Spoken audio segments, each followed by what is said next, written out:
Good morning students.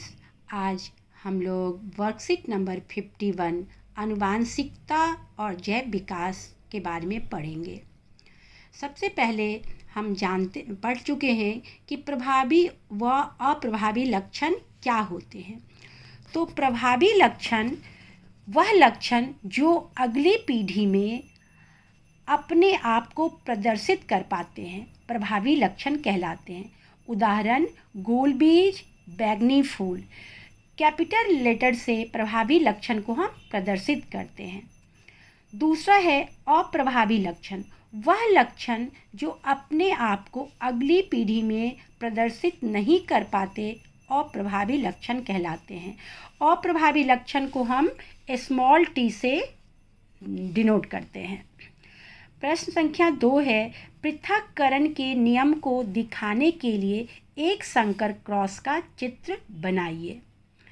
तो एक संकर क्रॉस के चित्र बनाने के लिए सबसे पहले हम जनक को लेंगे। तो जनक में एक लंबे पौधे और दूसरे बौने पौधे, दोनों को हम लंबे पौधों के लिए प्रभावी लक्षण कैपिटल टी और बौने पौधों के लिए स्मॉल टी से डिनोट करेंगे। फिर लंबे पौधे का हम युग्मक बनाएंगे। किसी भी संकर को दिखाने के लिए सबसे पहले युग्मक बनाना होता है और युग्मक को फिर मिलाना होता है। ये दो चीज़ करने से आप चित्र को अच्छी तरह से समझ जाएंगे।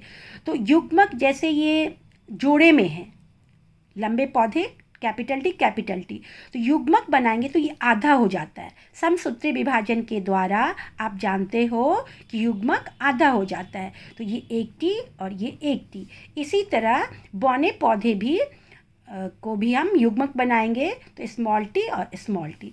अब इसको मिलाएंगे, ये कैपिटल टी के साथ ये स्मॉल टी, तो ये बन गया टी टी। चूँकि इसमें कैपिटल टी है तो आप जानते हैं जिसमें प्रभावी लक्षण होता है वही हमें दिखाई पड़ता है, यह लंबा पौधा होगा। अब इस टी के साथ इस टी को करेंगे तो यहाँ पर हो जाएगा टी टी, तो ये भी हो गया लंबा पौधा।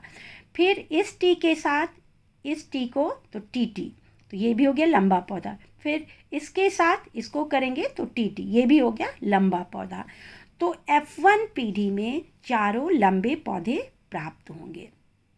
100% जो होता है वो लंबे पौधे प्राप्त होते हैं। तो ये संकर पौधे, संकर का मतलब होता है कि एक कैपिटल और एक स्मॉल मिश्रण होता है। शुद्ध लंबे होते हैं जिसमें दोनों कैपिटल होते हैं, या शुद्ध बौने जिसमें दोनों स्मॉल होते हैं। लेकिन संकर का मतलब जिसमें एक स्मॉल और एक कैपिटल हो, वह संकर कहलाता है।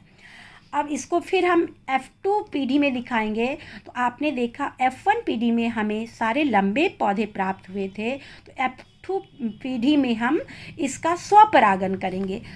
उन्हीं F1 पीढ़ी के दो लंबे पौधों को हम ले लेंगे, TT और TT, दोनों का स्वपरागन तो करेंगे। फिर इसका युग्मक बनाएंगे, तो एक कैपिटल टी और एक स्मॉल टी, फिर इसका भी एक कैपिटल टी और एक स्मॉल टी।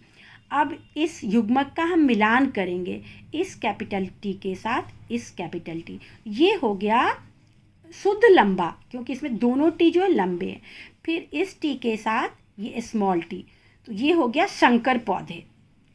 फिर इस स्मॉल टी के साथ कैपिटल टी, तो ये फिर हो गया शंकर पौधा। और फिर स्मॉल टी के साथ ये हो गया स्मॉल टी, तो ये हो गया शुद्ध बौना पौधा।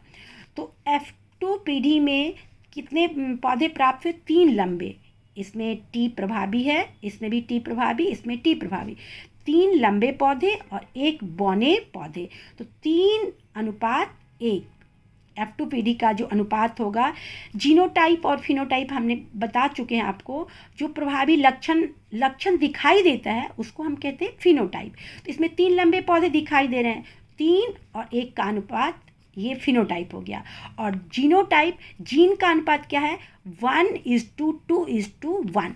एक शुद्ध लंबा, 2 शंकर लंबा और 1 अशुद्ध लंबा, तो इसका जीनोटाइप होगा 1:2:1।